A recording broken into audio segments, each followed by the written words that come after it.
오늘 정찰 토픽 두 번째입니다. 이재명 이야기인데, 성남을 말아먹고 인천팀 이재명, 이거 나라도 거들내는 것 아니냐, 그런 걱정이 들죠. 제가 한번 김만배가 머니투데이 법조 팀장 할 때 이재명하고 인터뷰했다는 그 기사를 한번 소개해드린 적이 있죠. 그걸 왜 소개해드리냐 하면은, 이재명도 과거에 그랬고, 이재명의 변호사인 조원철이, 변호사 출신의 조원철 지금 법제처장이 이재명하고 김만배는 만난 적도 없는 사이야, 뻔뻔한 거짓말을 했죠. 그래서 제가 그때 기사를 소개를 드렸습니다. 무슨 소리? 김만배가 이재명을 인터뷰한 기사가 있는데, 인터뷰하면서 그러면 뭐 서면으로 했습니까? 자기가 가서 대담 김만배 법조팀장, 성남시장 이재명, 왜 법조팀장이 성남시장을 인터뷰를 하나, 다 그런 그때부터 유착관계를 결성을 하는 단계였기 때문에 법조팀장이 성남시장을 인터뷰를 하죠. 그러다 대담해서 기자 한 명 데려가서 정리하도록 하고, 거기서 기사 내용 중에 그런 게 있었지 않습니까? 제가 그때 기사 내용 중요한 거를 몇 개 소개를 들었는데, 이재명이 그런 말을 했습니다. 그러니까는 시정이나 성남시 시정이나 도정이나 경기도 도정이나 국정이나 대한민국을 운영하는 그것이 큰 틀에서는 다 같아. 큰 틀에서는 같아. 그런데 내가 좀 더 큰 곳에서 한번 활동을 해보고 싶다는 이야기를 했습니다. 그 기사 내용에 그런 게 있습니다. 자, 그래서 그러면은 시정을 하는 거나 도정을 하는 거나 국정을 하는 거나 다 같아. 근데 자기가 큰 틀에서 해보고 싶다. 그래서 지금 국정을 지금 하고 있죠. 그러면 성남시정을 그렇게 말아먹었지 않습니까? 성남시 전부 다 개발 비리. 지금 이재명이 재판받고 있는 거, 뭐, 대장동, 백현동, 위례신도시, 그 다음에 성남FC 후원금 의혹, 이거 전부 다 성남시 말아먹은 거죠. 그리고 그 외에 또 있습니다. 정자동 같은 거 있는데, 이거는 수사를 하다가 지금 중단이 된 상황이죠. 그러면 성남시장 하면서 이렇게 다 말아먹었는데, 그리고 인천으로 튀었죠. 자기 이제 저기 수사받고 있으니까는 방탄조끼 입으려고, 붙잡고 접근하려고 인천에 가서 계양을에 가서 국회의원 됐죠. 근데 어쨌든 성남을 말아먹고 인천을 튄 이재명이 나라도 거들내지 않겠느냐, 나라도 말아먹지 않겠느냐, 자기가 이야기했죠. 다 큰 틀에서는 다 같아. 성남시에서 그렇게 해먹고, 경기도 가서는 법인카드 가지고 또 뭐 시정 도정 다 같다고 하니까 도정도 다 말아먹고, 이제 국정 말아먹으려고 지금 하고 있는 거죠. 그래서 이제 이재명이 이 성남시를 어떻게 말아먹었는지 다 아시겠지만은, 자, 다른 거 다 놔두고, 자, 이 대장동 민간업자들에 대한 검찰의 항소 포기를 시킴으로 인해서, 지시를 함으로 인해서 성남 시민들이 많은 피해가 입고 있다. 자, 오늘 국민의힘이 지금 민간업자 남욱, 천화동인 4호 소유주죠. 여기저기 빌딩들이 막 있는데, 오늘 서울 강남 성담동에 있는 남욱의 그 사무실을 찾아가서 거기서 기자회견을 했습니다. 사무실 앞에서. 빌딩, 사무실이 아니죠. 성담동 빌딩. 뭐 300억에 사가지고 지금 500억에 내놨다는. 그거는 땅이던가요. 어쨌든 여기저기 많아서.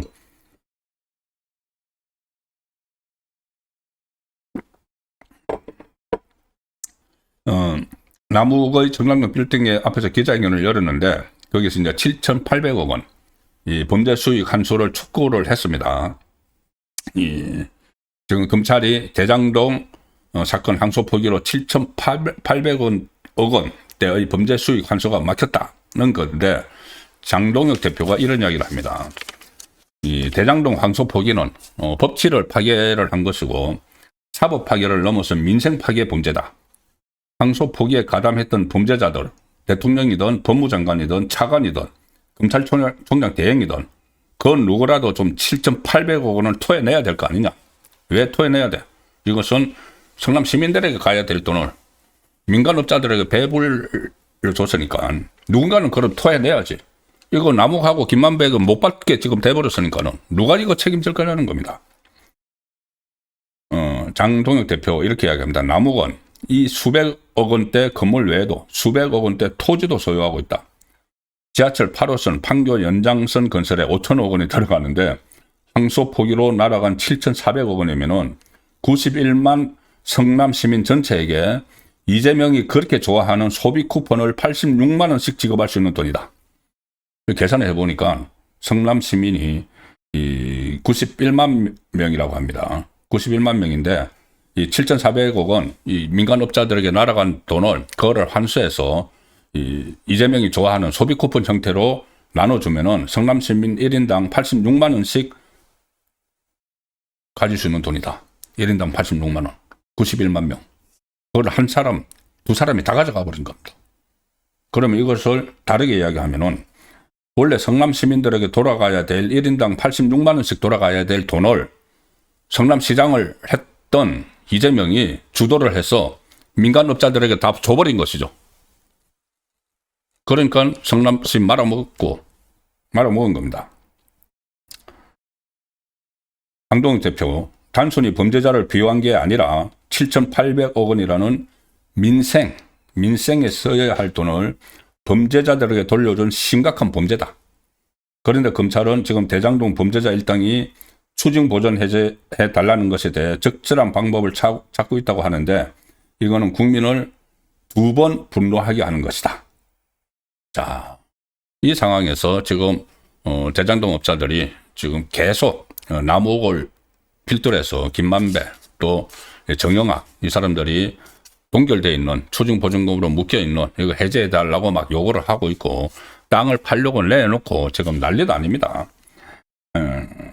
남욱은 검찰이 항소를 포기한 직후에 서울중앙지검에 추징보전 해제 절차를 문의를 했었고 그리고 지난 4월에 윤석열 전 대통령이 현재에서 파면된 지 3주쯤 지났을 때 강남구 청담동 빌딩 등 1,000억 원대 재산에 대한 추징보전을 또 풀어달라고 법원에 요청을 했었다. 이런 사실들도 지금 다 밝혀지고 있습니다. 남욱 관련해서 오늘 이 자리에서 상당히 그 배현진 의원이 했던 이야기가 있는데 이 내용은 잠시 후에 들려드리고 다시 여기에 이제 좀 집중을 하겠습니다. 성남 말아먹고 인천팀 이재명. 나라도 거들낼 거다. 이 성남시가 오늘 대장동 1심 판결에 대한 검찰의 항소 포기 관련자들을 고위공직자 범죄수사처 공수처에 일제히 고발을 했습니다. 이렇게 해야죠, 지금. 이걸 그냥 놔두면 안 됩니다. 이재명 정권 유지를 위해서, 이재명과 정대상 무죄를 위해서, 또 김만배 폭로를 막기 위해서, 이 정영학의 진술 번복을 유지시키기 위해서 이런 행태를 벌였다고 지금 분석이 되고 있는데 이걸 그대로 놔두면 안 되죠. 자, 성남시가 공수처에 이 관련자들을 고발했습니다. 누구?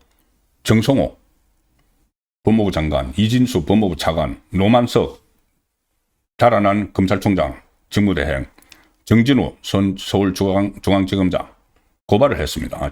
그러니까 정성호하고 노만석은 직권 남용 권리 행사 방해죄, 정진우는 직무유기죄로 고발을 했습니다. 그래서 이 성남시는 검찰의 항소 포기 결정이 성남 시민에게 돌아가야 할 수천억 원의 공적 재산을 범죄자들에게 정당화시켜준 행위다. 결국 이 시민들 돈 조금 전에 그 1인당 86만 원씩 갈 수 있는 돈을 두 명에게 다 몰아줘 버린 겁니다.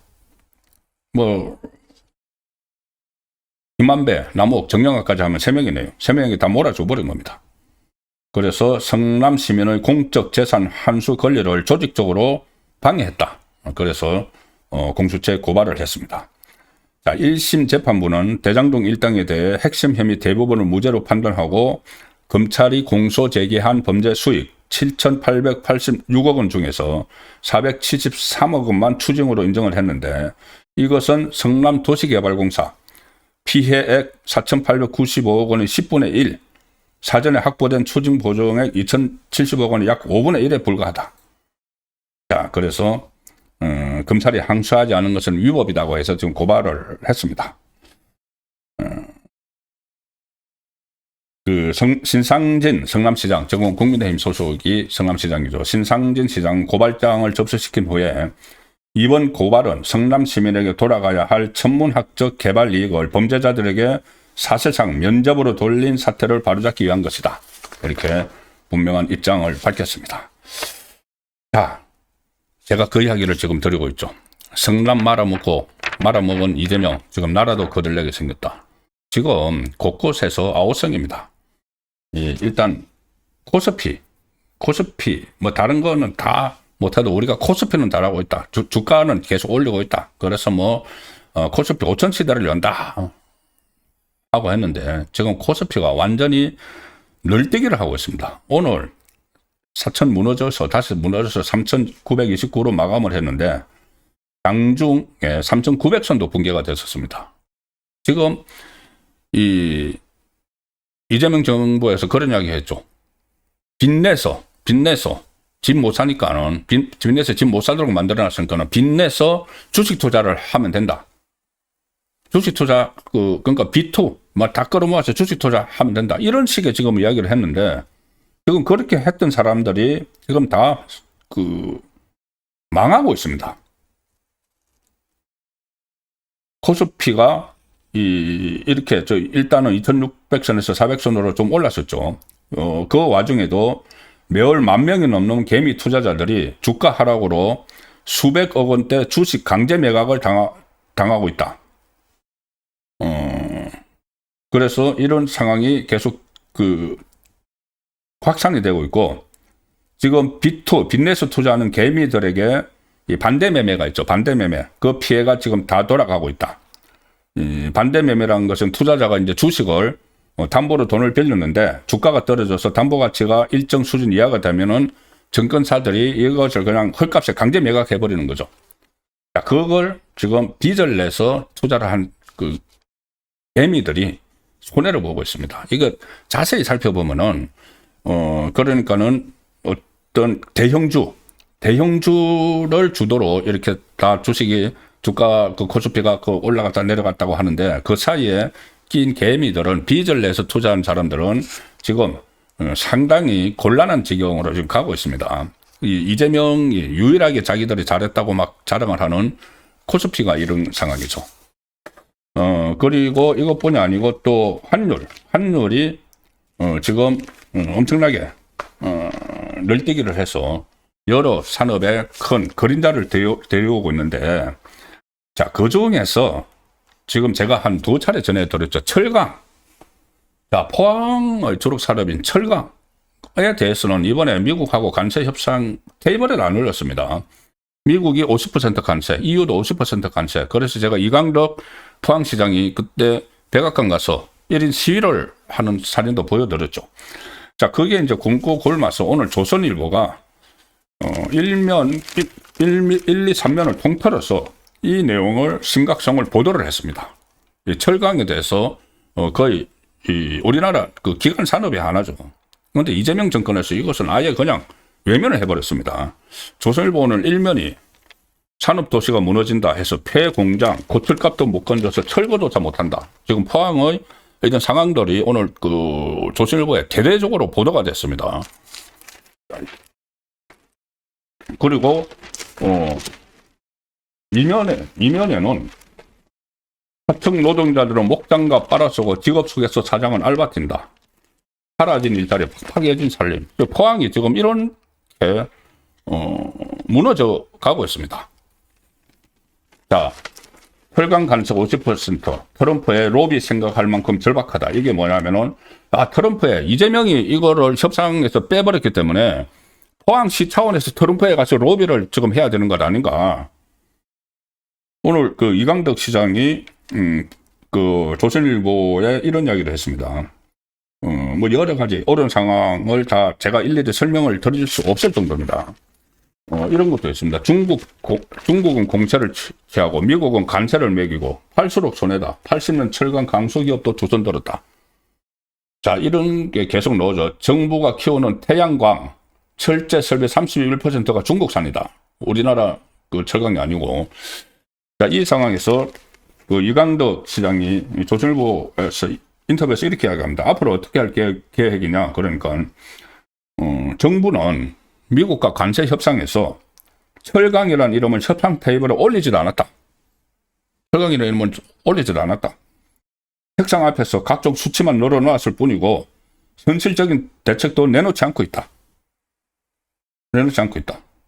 그래서 자체적으로 포항시가 예산을 편성을 해서 트럼프 대통령에게 직접 로비하는 방법까지 우리가 생각하고 있다. 정부가 못하고 있으니까 우리라도 나서야 한다. 참나. 그래서 캐나다, 멕시코의 철강도시와 연대하는 방안도 검토 중이다. 그만큼 절박하다. 자, 포항은 기초자치단체입니다. 단체장이 미국 가서 백악관 앞에서 시위를 하고 하는데도 전혀 철강 관세 이런 문제가 협상 테이블도 올리지도 않고 있기 때문에 기초자치단체장이 트럼프에게 어떻게 로비를 합니까? 너무 답답하니까 그런 이야기까지 나오는 거죠. 이강덕 포항시장이 오늘 페이스북에 이렇게 썼습니다. 78년 기업의 폐업, 멈춘 공장 36곳, 무너지는 상권까지. 하지만 정부는 아직도 철강 산업 위기에 대응할 대책이 없어 보인다. 50% 관세, 중국산 공시 앞에 포항은 버티지 못한다. 정부가 외면하면은 대한민국 기관 산업이 함께 무너진다. 지금 필요한 건 즉각 행동하는 정부다. 그런데 행동하는 정부는커녕 그들도 보지도 않고 있는 이재명 정권. 그것보다는 어떻게 하면은 이 사법 리스크에서 벗어나는가. 그리고 내란몰이를 해서 국가의 정체성을 바꿔버리는가. 거기에만 몰두를 하고 있는 정권입니다.